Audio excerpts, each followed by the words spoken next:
నమస్తే వీటిలి వార్తలకు స్వాగతం నేను లక్ష్మి ముందుగా హెడ్లైన్స్ చూద్దాం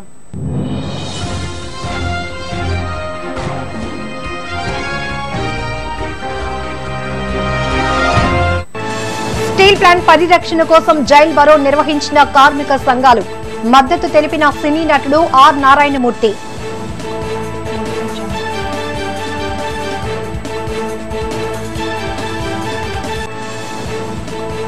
ప్రజా ఉద్యమంగా మారుతున్న స్టీల్ ప్లాంట్ ఉద్యమం స్టీల్ ప్లాంట్ ప్రైవేటీకరణ నిర్ణయం వెనక్కి తీసుకోవాలని JAC demand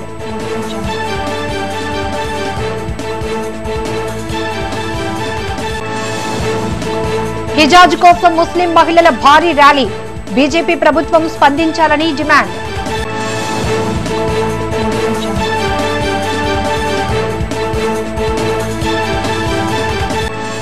love your heart నినాదంతో జరిగిన 5K రన్ కార్యక్రమంలో పాల్గొన్న GVMC commissioner Lakshmi Shah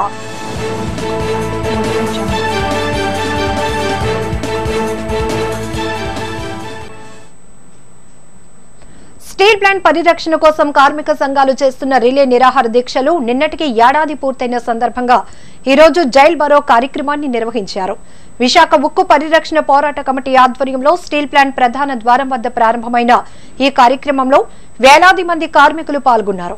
steel plant నుండి గాజువాక పోలీస్ స్టేషన్ వరకు ర్యాలీ జరిగింది. జైల్ బరో కార్యక్రమానికి సినీ నటుడు ఆర్ నారాయణమూర్తి మద్దతు తెలిపారు.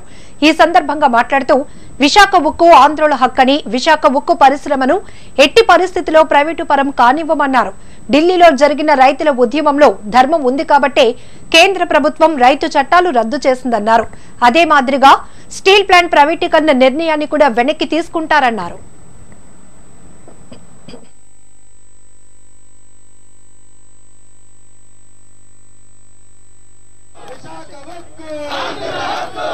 అమోఘంగా ఇది పయనిస్తుంది, లాభాల్లో సాటి చెప్తుంది. అంతేకాదు ప్రపంచపరంగా విశాఖ ఉక్కు అనేదానికి గొప్ప కీర్తిపరంగా కూర్చుంది. అలాంటి దాన్ని ఈవేళ అదేదో నష్టాలు నడుస్తుందని అది కుట్ర. కరోనా కష్టాలను ప్రపంచంలో అనేక పరిస్థితులు పుస్తకాలు నష్టాలు నడిచాయి, అలాగే ఇది నచ్చింది. కానీ మళ్ళీ ఏం లాభాల్లో పుంజుకుంది. ఇలాంటి విశాఖ ఉక్కుని, ఈ స్టీల్ ప్లాంట్ని ఎట్టి పరిస్థితుల్లో కూడా అమ్మొద్దని నేను విజ్ఞప్తి చేస్తున్నా. ఎందుకంటే సార్ మీరు నమ్మండి, ఆ రోజుల్లోనే విశాఖపట్నం స్టీల్ ప్లాంట్ ఏర్పాటు చేసినప్పుడు ఎంఎన్ దస్తూరి కంపెనీ ఈ స్టీల్ ప్లాంట్కి 3 ఇనుముని 3 ఖనిజాన్ని ఈవేళ ఛత్తీస్గఢ్లో ఉన్న బైల్డిల్లా గనులు ఏమైతే ఉన్నాయో బైల్డిల్లా గనుల్లోని 0.4, 0.5 బ్లాకుల్ని విశాఖపట్నం స్టీల్ ప్లాంట్ కేటాయించమని చెప్పింది దస్తూరి కంపెనీ, దస్తూరి కమిటీ. అప్పుడు సెంట్రల్ గవర్నమెంట్ ఒప్పుకుంది. కానీ ఆ 0.4, 0.5 బ్లాకుల నుంచి ఈ బయట కాలం నుంచి మనకి 3 సరుకులు ఇవ్వలేదు సరి కదా. వాటిని మొత్తం జపాన్కి, చైనాకి అమ్ముకుంది కేంద్ర ప్రభుత్వం. వేళ మనకు అన్యాయం చేసింది. ఇక్కడ స్టీల్ ప్లాంట్ నడడం కోసం మనం చివరికి ఏ ప్రైవేట్ కంపెనీలో వర్షాల మీద ఆధారపడి 3 సరుకులు కొనుక్కుని వస్తుంది. అలాంటి దుస్థితి సెంట్రల్ గవర్నమెంట్ తీసుకొచ్చింది. తీసుకురావడమే కాదు, నష్టాలు ఉన్నాయన్నది తప్పు. అలా కొనుక్కున్న సరే లాభాలు నడిచింది. ది సేమ్ టైం మీరు నమ్మండి మిత్రులారా, విశాఖపట్నం స్టీల్ ప్లాంట్ కోసం ఆనాడే గంగవరం షిప్ యార్డ్ ఏర్పడిస్తుంది. గంగవరం పోర్ట్ ని one of the great port in the world Gangavaram port. అలాంటి గంగవరం పోర్ట్ డిబేట్ సముద్ర పక్కనే పెద్ద కార్గోస్ వచ్చి ఉండగా అలాంటి గంగవరం పోర్ట్ అప్పుడే తెలుగుదేశం పార్టీ హయాంలోనే ప్రైవేట్ కంపెనీ కంపేశారు. అది చారిత్రాత్మక తప్పిదం. అది ఈవేళ ఆదాన్ని కొనుక్కున్నాడు. ఇక దుర్మార్గం. ఇలాగ అమ్ముకుంటూ పోతారు. ఆ స్టీల్ ప్లాంట్ కూడా అమ్మేస్తారు. ఏంటిది? ఇప్పటికే విద్యని, వైద్యుని, విమానయానాన్ని, నౌకాయానాన్ని, బ్యాంకింగ్స్ని, రైల్వేస్ని, బిహెచ్ఎల్ని, భీమాస్ని, ఎల్ఐసిస్ని అన్నింటినీ ఇంక్లూడింగ్ వ్యవసాయాన్ని కూడా మీరు అమ్మేయాలని చూస్తుంటే, కార్పొరేట్ చేయాలనుకుంటే రాజ్యాంగ హక్కులు మీరు ఏం పరిరక్షిస్తున్నారు? ఇది దుర్మార్గం. రాజ్యాంగ హక్కులను మనం కాపాడుకోవాలి. విశాఖపట్నం స్టీల్ ప్లాంట్ కోసం విశాఖ హక్కు, ఆంధ్రుల హక్కు అని ఏ పరిరక్షణ పోరాటం చేస్తున్నారు ఈ మహానుభావులు. మనం దేశంలో ప్రజలందరూ కూడా రాజ్యాంగ హక్కు పరిరక్షణ మనం పోరాటం చేయాలి.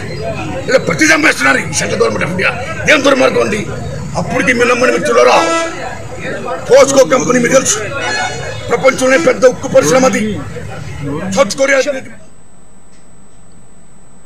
పార్లమెంటులో మెజారిటీ ఎంపీల బలం చూసుకుని బీజేపీ ప్రభుత్వం అహంకారపూరితంగా వ్యవహరిస్తోందని విశాఖ ఉక్కు పరిరక్షణ పోరాట కమిటీ మండిపడింది. ఈ అహంకారాన్ని దించేందుకు విశాఖ ఉక్కు కార్మికులు స్టీల్ ప్లాంట్ అమ్మకానికి వ్యతిరేకంగా జైల్ బరో కార్యక్రమానికి పిలుపునివ్వటం జరిగిందని ఉక్కు పరిరక్షణ పోరాట కమిటీ నాయకులు తెలిపారు. జైల్ బరో కార్యక్రమంలో భాగంగా జీవీఎంసీ గాంధీ విగ్రహం నుండి టూ టౌన్ పోలీస్ స్టేషన్ వరకు భారీ ర్యాలీ నిర్వహించారు. ఈ ర్యాలీలో స్టీల్ ప్లాంట్ కార్మిక సంఘాలు ఐఎన్టీయూసీ, టీఎన్టీయూసీ, డీవైఎఫ్ఐ, ఐద్వా తదితర సంఘాలు పాల్గొన్నాయి. ఇప్పటికైనా ప్రధాని మోడీ క్షమించమని అడిగి స్టీల్ ప్లాంట్ ప్రైవేటీకరణ నిర్ణయాన్ని వెనక్కి తీసుకోవాలని డిమాండ్ చేశారు.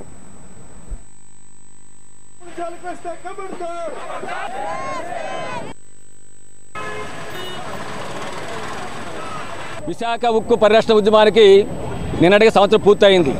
2వ సంవత్సరంలో అడుగుపెట్టాం. ఈ సందర్భంగా మోడీ ప్రభుత్వం తాలూకా ప్రైవేటీకరణ విధానాలకు వ్యతిరేకంగా విశాఖపట్నం స్టీల్ ప్లాంట్ అమ్మకానికి వ్యతిరేకంగా జరుగుతున్న ఉద్యమాన్ని ఉధృతం చేయాలని చెప్పని మేము భావించాం. ఎందుకంటే సంవత్సరం అయినా కానీ మోడీ ప్రభుత్వం స్టీల్ ప్లాంట్ అమ్మకాన్ని ఆపుతాం అని నిర్ణయం వరకు ప్రకటించలేదు. అందుకని దానికి కారణం ఏంటి అంటే మాకు పార్లమెంట్లో అధికారం ఉంది, ఎంపీలు ఉన్నారు, మేం చట్టం చేస్తే చెల్లిపోతుంది, మీరు చెప్పిందే చట్టం, మీరు చెప్పిందే వేదం అని చెప్పిన భావంతో ఈరోజు కేంద్రంలో మోడీ ప్రభుత్వం ఒక అహంకారపూరిత పరిపాలన చేస్తూ ఉంది. ఈ అహంకారాన్ని దించాలి. ఈ అహంకారం దించడం కోసం ఈరోజు జేఏసీ కానివ్వండి, ఉక్కు అఖిలపక్ష కార్మిక సంఘాలు కానివ్వండి సమైక్యంగా ఈరోజు జైలు బరో కార్యక్రమం పిలుపుకోవడం జరిగింది. విశాఖ నగరంలో జైలు బరో జరుగుతుంది, గాజువాకలో జరుగుతుంది, భీమిలో జరుగుతుంది, పెందుతో జరుగుతుంది. విశాఖపట్నం పోరాటానికి మద్దతుగా రాష్ట్రంలో 11, 12, 13 తేదీల్లో ఇప్పటికే అనేక రూపాల్లో ఆందోళన కార్యక్రమాలు జరుగుతున్నాయి. ఇది ప్రజా ఉద్యమంగా మలిచే కార్యక్రమానికి మేము పూనుకున్నాం. దానిలో భాగంగానే కోటి సంతకాల సేకరణ కార్యక్రమాన్ని పిలుపుకోవడం జరిగింది. ఒక జేఏసీ ఆధ్వర్యంలో కేవలం 7 రోజుల్లోనే 1,10,000 మంది ప్రజలు సంతకాలు చేశారు. ఈ ఉద్యమానికి ముందుకు తీసుకెళ్తాం. ప్రజల్లో మంచి స్పందన ఉంది. ఎప్పటికైనా సరే మోడీ ప్రభుత్వం క్షమించండి, మేము ప్రైవేటీకరణ నిర్ణయం తీసుకోవడం తప్పయింది, విశాఖపట్నం స్టీల్ ప్లాంట్ అమ్మకాన్ని ఆపుతాం, ఇతర ప్రభుత్వ సంస్థల అమ్మకాన్ని ఆపుతామని చెప్పని మోడీ ప్రభుత్వం వెంటనే ప్రకటించాలి. ప్రకటించకపోతే ఖచ్చితంగా ప్రధానికి సరైన గుణపాఠం తప్పదని చెప్పని మీ ద్వారా హెచ్చరిస్తా ఉన్నాం. గాజువాక పరిసర ప్రాంతాల్లో విశాఖ ఉక్కు పరిశ్రమ ఉన్న కార్మికులు, ప్రజా సంఘాలు అన్నీ కూడా అక్కడ జైలు బరో కార్యక్రమం నిర్వర్తిస్తున్నారు. మరి జిల్లాలో ఉన్న అన్ని కార్మిక సంఘాల ఐక్యతగా కూడా విశాఖపట్నం నడిబొడ్డిన మహాత్మా గాంధీ విగ్రహం దగ్గర నుంచి కూడా మేము ఈ జైలు బరో కార్యక్రమం ఊరేగింపుకి వెళ్ళి జైలు బరో కార్యక్రమం నిర్వర్తిస్తాం.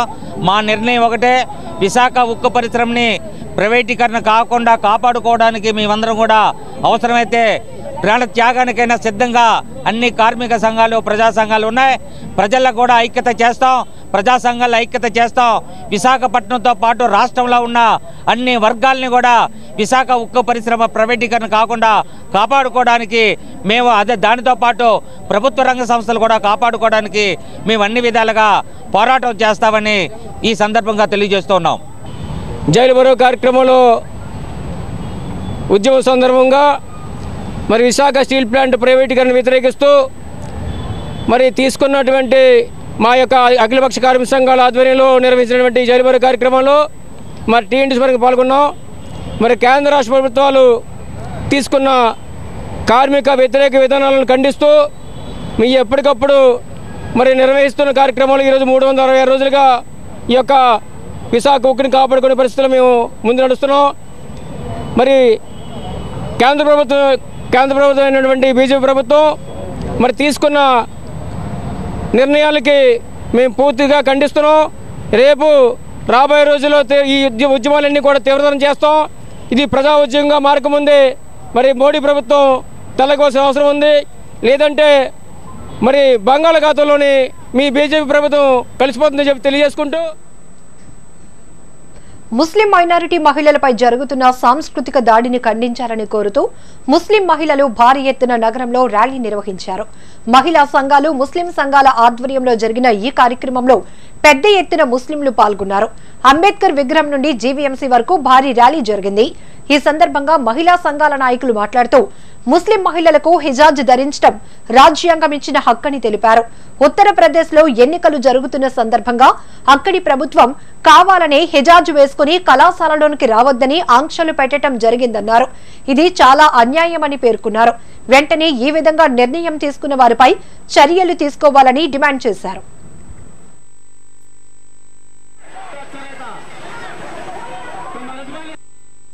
హిజాబ్ ధరించే విద్యార్థులకు కానీ అదే విధంగా కొంతమంది కాషాయ కండువాలు టోపీలు పెట్టుకునే విద్యార్థులకు మధ్య జరుగుతున్న ఘర్షణ కాదు ఇది ఉద్దేశపూర్వకంగానే ఈ రోజు ఉత్తరాదిన జరుగుతున్న రాష్ట్రంలో ఎన్నికల దృష్టిలో పెట్టుకొని ప్రభుత్వం కావాలని చెప్పేసి ఈ రోజు ప్రభుత్వ కళాశాలలో సైతం ఈ హిజాబ్ వేసుకునే విద్యార్థులు ఎవరు రావద్దని చెప్పి గేట్లు వేయడం అనేది చాలా అన్యాయమైనది. దీనికి సంబంధించిన వెంటనే కర్ణాటక హైకోర్టు ధార్మిక దుస్తులు వేసుకున్న వాళ్ళు ఎవరు రావద్దంటం అనేది తరతరాలుగా హిజాబ్ సంబంధించిన నడుస్తున్న వాళ్ళందరూ కూడా హక్కుల్ని ఆటంకపరచడమే. కాబట్టి చట్టాన్ని అమలు చేయాల్సిన బాధ్యత, మత స్వేచ్ఛను కాపాడాల్సిన బాధ్యత, ఆర్టికల్ 25 కాపాడాల్సిన బాధ్యత రాజ్యాంగానికి ఉంది. రాజ్యాంగం అమలు చేయకపోతే శాసన వ్యవస్థ, న్యాయ వ్యవస్థ దాన్ని అమలు చేయించాలి. కానీ న్యాయ వ్యవస్థ కూడా ఆ పాత్ర పోషించట్లేదు. వెంటనే హిజాబ్ ప్రతి మతానికి సంబంధించిన వస్త్రధారణ వాళ్ళ యొక్క హక్కు ఉంచుకోవాలో హిజాబ్ని కులాలు భారతదేశం భిన్నత్వంలో ఏకత్వం దీనితో ఎవరు సంస్కృతి సంప్రదాయాలు వాళ్ళని గౌరవించడం అందరికి కూడా సాంప్రదాయంగా వస్తున్నటువంటిది.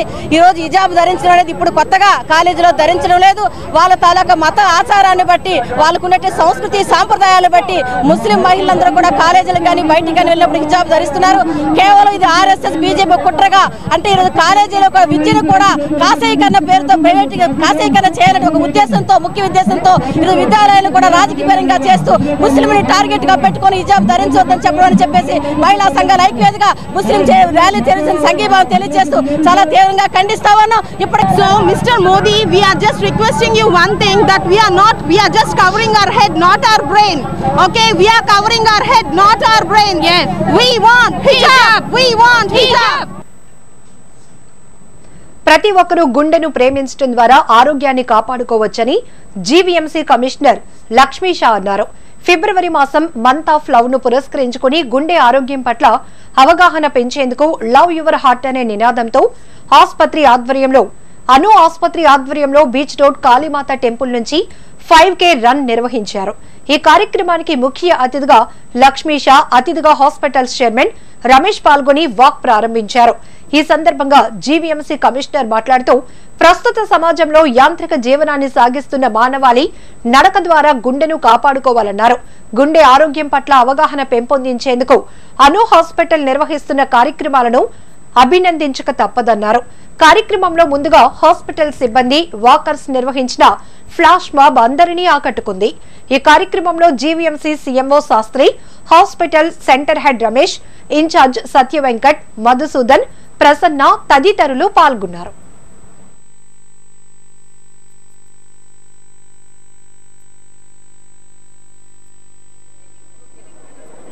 అను institute of neuro and cardiac sciences వాళ్ళు ఇక్కడ love your heart campaign start చేశారు. 5K రన్ మొదలు పెడుతున్నారు విశాఖపట్నం ప్రజలందరికీ.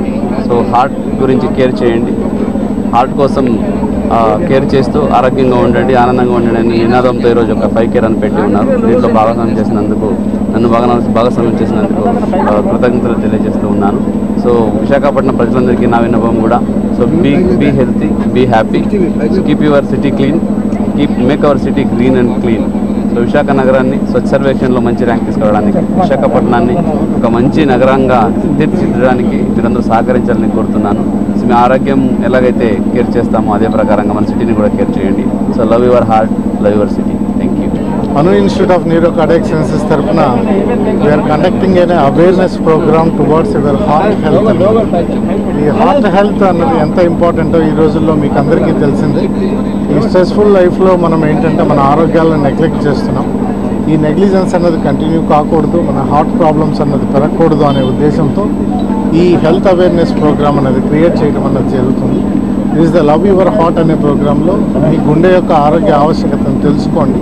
ప్రతిరోజు ఒక అరగంట పాటు నడవటం అనేది అత్యంత ముఖ్యమైన అంశం. మీ గుండెను మీకు ఆరోగ్యంగా ఉంచుకోవాలంటే ప్రతిరోజు నడక లేదా ప్రతిరోజు ఒక అరగంట వ్యాయామం అనేది అత్యంత అవసరమైనది. దాంతోపాటు రెగ్యులర్ చెకప్స్ అన్నది కూడా చాలా ఇంపార్టెంట్. ముఖ్యంగా కోమార్బిడిటీస్ అంటే డయాబెటీస్, హైపర్ టెన్షన్ ఇటువంటి ప్రాబ్లమ్స్ ఉన్నవాళ్ళు ఫ్రీక్వెంట్గా మీ గుండెను చెక్ చేసుకోవడం ఎంతో అవసరం. దీని గురించి ఈ అవేర్నెస్ ప్రోగ్రామ్తో పాటు మీకు మా హాస్పిటల్లో కొన్ని ప్రత్యేకమైన ప్యాకేజెస్ మీ గుండె చెకప్ కోసం అన్నది ఇవ్వటం అన్నది జరిగింది. దీన్ని సద్వినియోగం చేసుకుంటారని ఆశిస్తున్నాను. అంతర్జాతీయ బాల్య క్యాన్సర్ దినోత్సవం జరుపుకుంటున్నట్లు Mahatma Gandhi cancer hospital and research institute తెలిపింది. ఈ సందర్భంగా ఎంవీపీ కాలనీ వద్ద ఉన్న మహాత్మా గాంధీ క్యాన్సర్ హాస్పిటల్లో ప్రత్యేక కార్యక్రమం నిర్వహించారు. ఈ కార్యక్రమానికి ముఖ్య అతిథిగా Omni RK hospital chief consultant and managing director doctor Radhakrishna పాల్గొన్నారు. మహాత్మా గాంధీ క్యాన్సర్ హాస్పిటల్ అంతర్జాతీయ ప్రమాణాలతో బాల్య క్యాన్సర్ చికిత్సకు మంచి కృషి చేస్తోందని ప్రశంసించారు. హాస్పిటల్ కన్సల్టెంట్ డాక్టర్ చంద్రశేఖర్ మాట్లాడుతూ క్యాన్సర్లలో చాలా రకాలు గుర్తించబడి సమర్థవంతంగా చికిత్స చేస్తే పూర్తిగా నయమవుతుందని తెలిపారు. అంతర్జాతీయ బాల్య క్యాన్సర్ దినోత్సవాన్ని ప్రతి సంవత్సరం నిర్వహించడం జరుగుతుందన్నారు. చిన్ననాటి క్యాన్సర్ గురించి అవగాహన పెంచడానికి, క్యాన్సర్తో బాధపడుతున్న పిల్లలకు, ప్రాణాలతో బయటపడిన వారికి, అలాగే వారి కుటుంబ సభ్యులకు ధైర్యం చెప్పడానికి ఈ కార్యక్రమం ఉద్దేశమని పేర్కొన్నారు.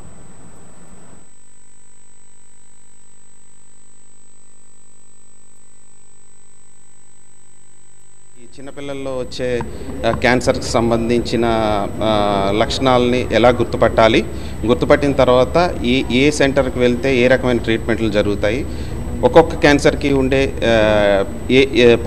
ట్రీట్మెంట్ పద్ధతులు ఏమున్నాయి, పర్టికులర్గా కీమోథెరపీ కానీ, సర్జరీ కానీ, బోన్ మ్యారో ట్రాన్స్ప్లాంటేషన్ అని కొన్ని పద్ధతుల్లో చేయాల్సి ఉంటుంది కొన్ని రకాల బ్లడ్ క్యాన్సర్స్లో.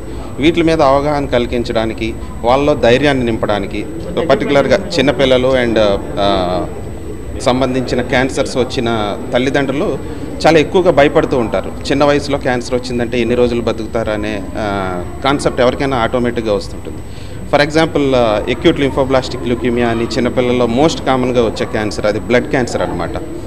అది వచ్చేటప్పుడు పిల్లలు బ్లీడింగ్ మేనిఫెస్టేషన్స్ అవ్వడం, 2-3 వీక్స్ వరకు ఫీవర్ కంటిన్యూస్గా వస్తూ ఉండడం, ముక్కులోంచి, నోట్లోంచి, మోషన్లోంచి కొన్నిసార్లు పెద్ద పెద్ద బ్లీడింగ్స్ అవుతూ ఉండడం చూసి భయపడుతూ ఉంటారు. సో ఇలాంటి క్యాన్సర్స్ వచ్చే పిల్లల్లో అతి త్వరగా హాస్పిటల్ వెళ్ళగలిగి జబ్బును డయాగ్నోస్ చేయగలిగి అక్యూట్ లింఫోబ్లాస్టిక్ ల్యూకీమియా, ఇతర బ్లడ్ క్యాన్సర్స్లో మనం ట్రీట్మెంట్ చేయగలిగితే సక్సెస్ రేట్ ఆల్మోస్ట్ 80 to 90% వరకు ఉంటుంది. సక్సెస్ అంటే క్యూర్ అయ్యే.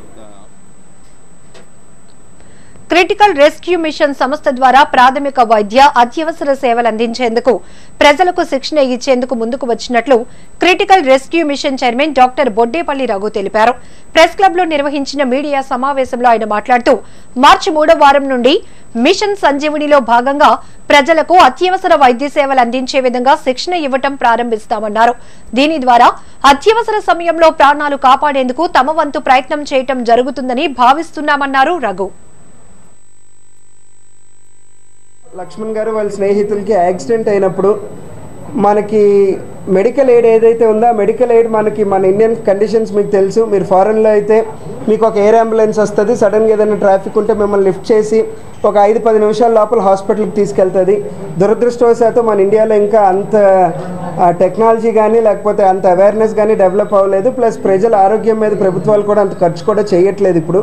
సో ఈ నేపథ్యంలో మనం ఎలా అయితే పక్కన ఉండే వాళ్ళే ఒక మెడికల్ ఎయిడ్లా తయారవ్వాలి అంటే రోడ్డు మీద వెళ్ళే ప్రతి ఒక్కరికి ఈ బేసిక్స్ అవగాహన ఉండాలి. ఎవరైనా సడన్గా గుండెపోటుతో కానీ కింద పడిపోతే వాళ్ళు చనిపోకముందు హాస్పిటల్కి తీసుకెళ్ళకముందు సిపిఆర్ అనే ఒక ప్రక్రియ ఉంటుంది. అంటే గుండెని మీరు చూసే ఉంటారు, గుండెని మనం ఇలా ప్రెస్ చేస్తాం.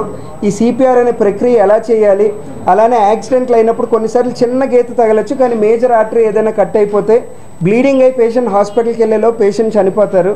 సో ఇలాంటి చిన్న అలాంటి దానికి మనం ఎక్స్ట్రాడినరీగా చేయక్కర్లేదు. హాస్పిటల్కి వెళ్ళేలోపు మనం ఫర్దర్గా బ్లీడింగ్ అవ్వకుండా ఆపగలిగితే చాలు. కట్టుకట్టగలిగిన టార్నికెట్ అంటారు, అలాంటిది ఏదైనా కట్టుకట్టగలిగి బ్లీడింగ్ అవ్వకుండా ఆపితే చాలు. సో ఇలాంటి బేసిక్స్ జనాలకి మనం ఎలా అన్నా చెప్పాలి. మనం ఆ రోజు బాధపడి వీళ్ళ ఫ్రెండ్కి ఒక ఆయనకి ఆ రోజు యాక్సిడెంట్. కేంద్ర బడ్జెట్లో బాలల విద్య కోసం ఎటువంటి కేటాయింపులు లేకపోవడం పట్ల బాల వికాస్ ఫౌండేషన్ వ్యవస్థాపక కార్యదర్శి నరవ ప్రకాష్ రావు అసంతృప్తి వ్యక్తం చేశారు. బాలల అభివృద్ధి కోసం బడ్జెట్లో నిధులు కేటాయించకపోవడం పట్ల బాల భవిష్యత్తు ఏ విధంగా ఉంటుందోనని ఆందోళన వ్యక్తం చేశారు. ఈ నేపథ్యంలో బాల వికాస్ ఫౌండేషన్ మరియు విద్యా హక్కు ఫోరం ఆధ్వర్యంలో రౌండ్ టేబుల్ సమావేశం నిర్వహించారు. ఈ సందర్భంగా సమావేశంలో చర్చించిన అంశాలను మరోసారి ప్రభుత్వం దృష్టికి తీసుకెళ్లి బడ్జెట్లో కేటాయించాలని కోరనున్నట్లు తెలిపారు నర్వ ప్రకాష్. ఇప్పుడు కేంద్ర ప్రభుత్వాన్ని మనం కోరుతుంది ఏంటంటే బాలల అభివృద్ధి దేశ అభివృద్ధి అని నమ్మే వాళ్ళతో మేము పనిచేస్తూ ఉన్నాం. అంటే మన సొసైటీలో 40% ఉన్నటువంటి పిల్లలు అధిక మంది జనాభా గిరిజన ప్రాంతాల్లోనూ, వెనుకబడిన ప్రాంతాల్లోనూ, గ్రామీణ ప్రాంతాల్లోనూ ఉంటున్నారు. అర్బన్ ఏరియాలో ఉండేవాళ్ళు చాలా తక్కువ మంది. కాబట్టి ఈ పిల్లల యొక్క భవిష్యత్తు దేని మీద ఆధారపడి ఉంటుంది? వాళ్ళ చదువు మీద ఆధారపడి ఉంటుంది. ఆ చదువు ఎవరు ఇవ్వాలి? ప్రభుత్వం ఇవ్వాలని మనకు 2009లో వచ్చినటువంటి విద్యా హక్కు చట్టం చెప్తుంది. ఈ విద్యా హక్కు చట్టం ప్రకారము తప్పనిసరిగా ప్రభుత్వమే పిల్లలందరూ కూడా బడిలో ఉండేటట్టు చూసే బాధ్యత ఆ ప్రభుత్వం వహించాలి. అలాగా పిల్లలందరూ చదువుకోవడానికి వీలుగా ఉండేటటువంటి బాధ్యత వహించడానికి తగిన నిధులు బడ్జెట్లో కేటాయించాలి. 2009లోను 2010లోను కూడా కేటాయించినటువంటి నేపథ్యంలో ఉన్నది. ఈ ఏడాది కనీసం ఆ అవసరాలు తీర్చడానికి ఇక్కడ వేరుగా ప్రత్యేకించి కేటాయింపు లేకపోవడం అనేది చాలా శోచనీయం. అందరూ ప్రభుత్వాన్ని అందరం మనం స్వచ్ఛంద సంస్థలు అంటే పిల్లలతో పనిచేస్తున్నటువంటి వాళ్ళు ఎవరైతే ఉన్నారో వాళ్ళందరూ కలిపి ప్రభుత్వానికి విన్నవిస్తున్నాం ఏమనంటే, మీరు ఈ పిల్లల అభివృద్ధికి విద్యా హక్కు చట్టం అమలుకి ఇచ్చే నిధులు కేవలం తగ్గించడం కాకుండా దాన్ని ఎక్కువ చేసి ఈ పిల్లలందరూ కూడా చదువుకోవడానికి వాళ్ళు సహకరించాలని చెప్పి ప్రభుత్వాన్ని కోరుతున్నా. అది పాయింట్ నెంబర్ 1. కర్ణాటకలో బీజేపీ ప్రభుత్వం ఉద్దేశపూర్వకంగానే హిజాజ్ వివాదాన్ని తెరపైకి తెచ్చిందని ప్రగతిశీల మహిళా సంఘం రాష్ట్ర ప్రధాన కార్యదర్శి ఎం లక్ష్మి తీవ్రంగా మండిపడ్డారు. హిజాజ్ బ్యాన్ ను వ్యతిరేకిస్తూ ముస్లిం మహిళలతో కలిసి పీఓడబ్ల్యూ ఆధ్వర్యంలో చినముషిడివాడ అంబేద్కర్ నగర్ లో నిరసన తెలిపారు. బీజేపీ ఆర్ఎస్ఎస్ శక్తుల విధానాలకు వ్యతిరేకంగా పెద్ద ఎత్తున నినాదాలు చేశారు. రాజ్యాంగబద్ద లౌకిక విలువలను తొంగలోనికి తొక్కే విధంగా కేంద్రం వ్యవహరిస్తోందని విమర్శించారు. కర్ణాటకలోని ఉడిపి ప్రభుత్వ కళాశాలలో హిజాజ్ ధరించి వచ్చే ముస్లిం విద్యార్థినులను గేటు బయటే ఆపేయటం దుర్మార్గమన్నారు. సాంప్రదాయం ప్రకారం వారు దుస్తులు ధరించుకోవటం రాజ్యాంగం కల్పించిన హక్కని చెప్పారు. ఈ వివాదంపై కర్ణాటక హైకోర్టు మధ్యంతర ఉత్తర్వులు ఇవ్వటం సరికాదన్నారు. మెజారిటీ హిందూ ఓటు బ్యాంకు ఉన్న 5 ఉత్తరాది రాష్ట్రాల ఎన్నికల నేపథ్యంలో బీజేపీ ఆర్ఎస్ఎస్ శక్తులు ఇలాంటి విద్వేషాలు రెచ్చగొడుతున్నాయని హిజాజ్ పై బ్యాన్ ను ఎత్తివేయాలని డిమాండ్ చేశారు.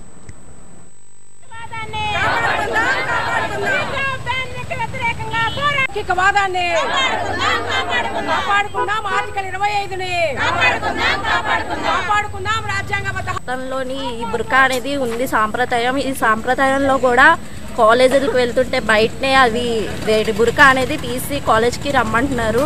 ఇదనే అలౌట్ చేయట్లేదు. అదే ఇప్పుడు అది ఒంటి మీద వేసుకునే చున్నీ కప్పుకునేది ఆడవాళ్ళకి మొహం అనేది కనిపించకుండా ఉండడానికి ర్యాగింగ్స్ ఇవి అవుతున్నాయి.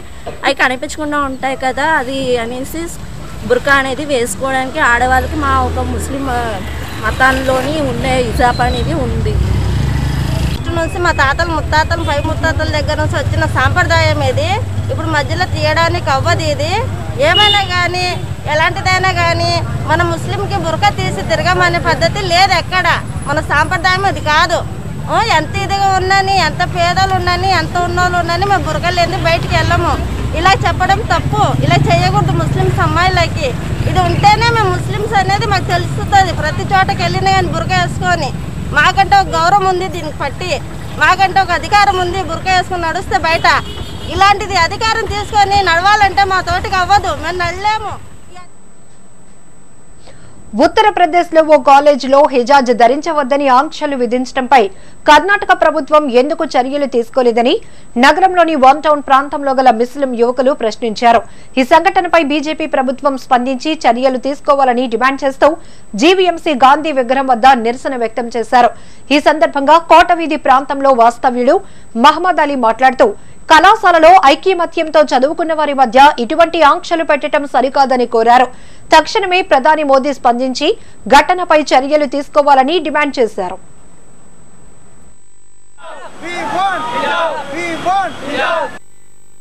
और कर्नाटका में जो भी ये हिजाब के बारे में इशू उठा, ये असल कई को उठा, इसके पीछे कौन है ये सब करने वाले? ये बच्चियां जो हिजाब पहन के आते हैं, आजकल से आते नहीं है उनका माँ बाप, उनका भाई बहन सब हिजाब पहन लेके अब तक स्कूल पढ़े ये बीच में भगवा रंग का झंडा पहन के आ जाके बच्चों को बीच में नफरत फैलाते कल तक बच्चे दोनों भाई बहन की तरह मिल बैठ के रहे स्कूल के अंदर, कॉलेज के अंदर है। आज डिबेट कर दे उनको। असल कर्नाटक गवर्नमेंट क्या करता है, आप क्या करना चाहते हैं वहाँ? हाँ, और मैं सेंट्रल गवर्नमेंट से पूछना चाहता हूँ मोदी जी से। मोदी जी बोलते हैं कि बेटी पढ़ाओ बेटी बचाओ, और मोदी जी आपसे सवाल करना चाहता हूँ मैं, आप बेटी पढ़ाओ बेटी बचाओ बोलते हैं। 41వ వార్డు నాయకుడు కోడిగుడ్ల శ్రీధర్ జన్మదిన వేడుకలు వార్డు కార్పొరేటర్ కార్యాలయం వద్ద ఘనంగా జరిగాయి. 41వ వార్డు సీనియర్ నాయకులు, బూత్ ప్రెసిడెంట్లు, కార్యకర్తలు, అభిమానుల ఆధ్వర్యంలో జరిగిన ఈ కార్యక్రమంలో సింగారం మాస్టర్, అలెక్స్, లియోజీరావు తదితరులు పాల్గొని శుభాకాంక్షలు తెలియజేశారు. ఈ సందర్భంగా 41వ వార్డు కార్పొరేటర్ పూర్ణిమ శ్రీధర్ వారిని సత్కరించారు. రానున్న రోజుల్లో వార్డు ప్రజలకు మరింత సేవ చేసి బాధ్యతగా పనిచేస్తానని జన్మదినం సందర్భంగా కోడిగుడ్ల శ్రీధర్ హామీ ఇచ్చారు. అనంతరం కేక్ కట్ చేశారు. 41వ వార్డు శానిటరీ సిబ్బంది, డిపో డీలర్లు, వాలంటీర్లు, అంగన్వాడీ సిబ్బంది, ఆర్పీలు, 41వ వార్డు సీనియర్ నాయకులు, కార్యకర్తలు, అభిమానులు శ్రీధర్ ను సాలువతో సత్కరించి జ్ఞాపికలు అందజేశారు. ఈ కార్యక్రమంలో 41వ వార్డు బూత్ ప్రెసిడెంట్లు అన్నపూర్ణాదేవి, దమర్ సింగ్ శ్రీను, గణేష్ తదితరులు పాల్గొన్నారు.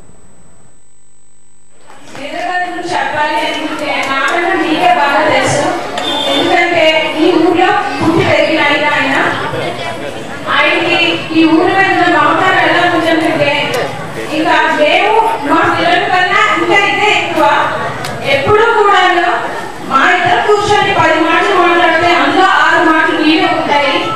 ఎప్పుడు వార్డు ప్రజలు సేవ అంతే, ఎప్పుడు అదే చెప్తారు. అది ఏంటంటే ఇంట్లో కూడా అసలు ఎలా చేస్తారో నాకు అసలు అర్థం కాదు. బిజినెస్ చూసుకుంటారా, ఈ వార్డు చూసుకుంటారా, మమ్మల్ని చూసుకుంటారా, ఎలా చూసుకుంటారో కూడా తెలియదు. అసలు నిద్రపోతారో కూడా నాకైతే తెలియట్లేదు. ఎప్పుడు చూసినా వాటిలో ఏ సమస్యలు ఉన్నాయి వస్తారు, ఇంటికి వస్తారు, ఫోన్ పట్టుకొని వాటిలో ఫోన్ చేసి ఏంటి సమస్యలు, ఎవరికి ఎలా ఉంది, అందరూ బాగున్నారా, ఎవరికైనా ఏమైనా సాయం కావాలా, ఏం జరుగుతుంది. ఇది ఈ కార్యక్రమాన్ని ఎంత దీనిగా చేసిన మా కార్యకర్తలకు, వేణుగోపాల్ గారికి, అన్నపూర్ణ గారికి, ఇంకా మా టీం అందరికి, శ్రీనివాస్, భవానీ, సంథింగ్ అందరికి పేరు పేరు కృతజ్ఞత తెలుపుతున్నానండి. ఇంత గ్రాండ్ గా ఈరోజు మార్నింగ్ బ్లడ్ బ్యాంక్ చేసాం. ఇది ఈవినింగ్ ఈరోజు చేయడం చాలా ఆనందంగా ఉంది. ముఖ్యంగా నేను చెప్పవలసిన ముక్కలు ఏంటంటే, జ్ఞానపురంలో ప్రజలందరూ చాలా పేదవాళ్ళు. ఆ విషయం నాకు ఎప్పుడో తెలుసు, ఇప్పుడే కాదు, చాలా గత కాలం నుంచి నేను మీలో ఒక పేదవాడిని. ఈ రోజు ఇక్కడ ఏంటంటే మన రక్షణగిరి వల్ల రక్షణగిరి మన జ్ఞానపురాన్ని ఒక ఆకాశం తెరవలే కాపాడుతుంది. కాబట్టి ముందుగా ఆ దేవాది దేవునికి నేను కృతజ్ఞత తెలుపుతూ ఆయనకి ఆయన ఆశీర్వాదం తెలుపుతూ, ముఖ్యంగా మన ప్రజలు ఈ రోజు ఏ విషయాల్లో కొన్ని గవర్నమెంట్ నుంచి వచ్చిన పథకాలు కోల్పోతున్నారంటే, ఫస్ట్ థింగ్ ఏంటంటే మీరు ప్రతి అప్లికేషన్ పెట్టినప్పుడు వాలంటరీ ద్వారా మీరు అప్లోడ్ అవుతుందో లేదో చూసుకోవాలి. అది చాలా ఇంపార్టెంట్. ఆయన మాత్రం మరి ఈ ఫస్ట్ ఇయర్ కాకుండా మిగతా ఉన్న 4 సంవత్సరాలు కూడా అదే ఆ యొక్క ఫేస్ ఏదైతే ఉందో, ఆ స్పీడ్ ఏదైతే ఉందో అది కంటిన్యూ చేయమని నేను ఒకటే ఆయన రిక్వెస్ట్ చేస్తున్నాను.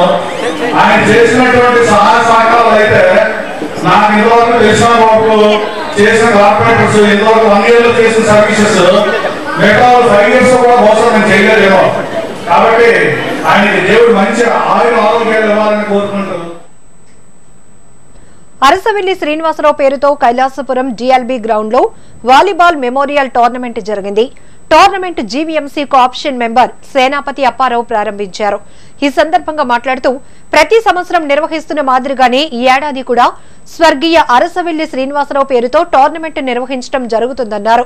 ఒకరోజు జరిగే ఈ టోర్నమెంటులో 12 టీంలు పాల్గొన్నాయన్నారు. కార్యక్రమంలో సావిత్రి, ఎంవి రాఘవులు ఇంకా టీం నిర్వాహకులు పాల్గొన్నారు. ఈ ప్రాంతంలో పుట్టి ఈ ప్రాంతం మరి ఉద్యోగం చేస్తూ, స్టీల్ ప్లాంట్లో ఉద్యోగం చేస్తూ, ఈ ప్రాంతంలో ఉన్న మామూలుగా ప్లేయర్స్ అందరూ కూడా, ఆటగాళ్ళకి అందరూ కూడా మన ఏ విషయాన్ని సరే ముందుండి కార్యక్రమం జరిపించేవాడు. అలాంటి మహోన్నత వ్యక్తి మరి 2010 సంవత్సరంలో మరణించడం జరిగింది. ఆయన పేరున మరి అనేక కార్యక్రమాలు మన యూత్ అంతా చేస్తున్నారు. అదేవిధంగా మళ్ళీ ఈ సంవత్సరం కూడా అరసవెల్లి శ్రీనివాసరావు పేరుని మరి ఒక మెమోరియల్ టోర్నమెంట్ కండక్ట్ చేయాలని చెప్పి శేషు తర్వాత మిగతా తదితర కుర్రలందరూ కూడా మరి వాళ్ళ కుటుంబ సభ్యులైనటువంటి సావిత్రి గారిని అడగడం, వాళ్ళ ఫ్యామిలీ అందరూ కూడా ఇష్టపడి పెట్టండి అని చెప్పేసి చేయడం జరిగింది. విశాఖ 89వ వార్డ్ కొత్తపాలెం నరవ రోడ్డుకు వెళ్లే మార్గంలో సూర్యవంశీ నర్సరీ కార్ వాష్ బేకరీని GVMC deputy mayor Jiyani Sridhar ప్రారంభించారు. ఈ సందర్భంగా మీడియాతో ఆయన మాట్లాడుతూ ఈ ప్రాంతం ఇప్పుడిప్పుడే అభివృద్ధి చెందుతుందని, ఇక్కడ నర్సరీ ఏర్పాటు చేయటం శుభపరిణామమన్నారు. ఈ నర్సరీలో అనేక రకమైన మొక్కలు ఏర్పాటు చేయటం జరిగిందని, వార్డులో నివసించే ప్రజలకు సరసమైన ధరలకు మొక్కలు అందించాలని కోరారు. రానున్న కాలంలో ఈ ప్రాంతం ఎంతో అభివృద్ధి చెందుతుందని తెలిపారు.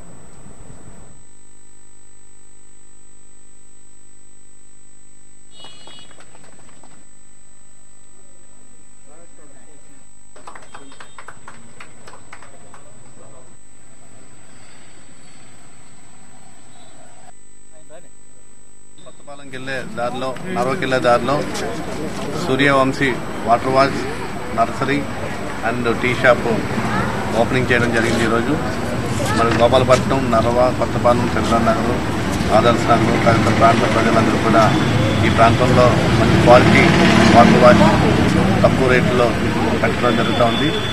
మరి యువకులు ఎవరైతే ఉన్నారో ఉద్యోగ అవకాశాల కోసం ఎదురు చూడకుండా స్వచ్ఛందంగా వాళ్ళ కాళ్ళ మీద వాళ్ళు నిలబడేటట్టు ఈ ప్రాంతంలో ఒక తక్కువ రేట్లతో నర్సరీ కానీ, వాటర్ వాష్ కానీ, మరి టీ షాప్ కానీ ఓపెన్ చేయడం చాలా అభినందనీయం.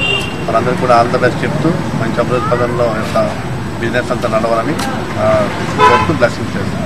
89వ వార్డు పరిధిలో నరవెల్లం ప్రధాన రహదారిలో తమ్ముడు సూర్యవంశీ అని చెప్పేసి నర్సరీ ఒకటి ఏర్పాటు చేసి, అలాగే కార్ వాష్ ఒకటి పెట్టాడు, టీ పాయింట్ ఒకటి పెట్టాడు. ఈ ప్రాంతంలో ఇవన్నీ కూడా అవసరం. ఆయనకి ఎప్పుడైనా ఈ ప్రాంతంలో ఈ డెవలప్మెంట్ ఈ ప్రాంతంలో ధైర్యం చేసి పెట్టినందుకు నేనైతే ప్రత్యేకంగా అభినందిస్తున్నాను. ఇంకా రానున్న రోజుల్లో ఫ్యూచర్లో కూడా ఆయన ఇలాంటి కార్యక్రమాలు చేసి ప్రాంత ప్రజలకు ఇలాంటి వసతులు కల్పించి ఇంకా ముందు కూడా ఇంకా ఆయన వ్యాపార రీత్యా ఎదగాలని. శ్రీ వరాహలక్ష్మి నృసింహస్వామి నిత్య కళ్యాణం నేత్రపర్వంగా సాగింది. ఆర్జిత సేవల్లో భాగంగా ఉత్సవమూర్తి గోవిందరాజస్వామిని ఉభయ దేవేరులతో కళ్యాణ మండపంలో అధిష్ఠింపచేశారు. పాల్గొన్న భక్తుల గోత్రనామాలతో సంకల్పం చెప్పి పంచరాత్ర ఆగమ శాస్త్ర విధానంలో విశ్వక్షేణ ఆరాధన పుణ్యావచానాలతో కార్యక్రమానికి శ్రీకారం చుట్టారు.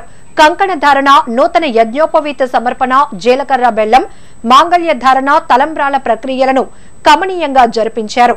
మంత్రపుష్పం, మంగళా శాసనాల తర్వాత భక్తులకు వేదాశీర్వచనాలు, శేష వస్త్రాలు, స్వామివారి ప్రసాదాలు అందజేశారు.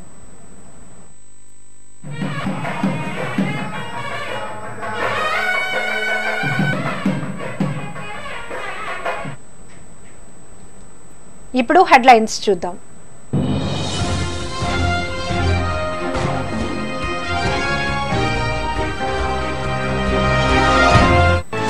స్టీల్ ప్లాంట్ పరిరక్షణ కోసం జైల్ బరో నిర్వహించిన కార్మిక సంఘాలు. మద్దతు తెలిపిన సినీ నటుడు ఆర్ నారాయణమూర్తి.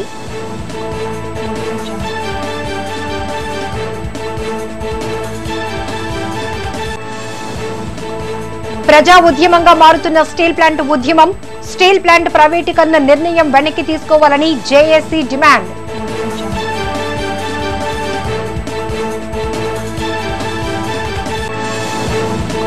హిజాజ్ కోసం ముస్లిం మహిళల భారీ ర్యాలీ. బీజేపీ ప్రభుత్వం స్పందించాలని డిమాండ్.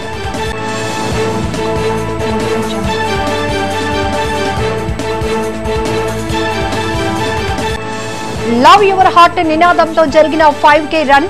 కార్యక్రమంలో పాల్గొన్న జీవీఎంసీ కమిషనర్ లక్ష్మీ షా.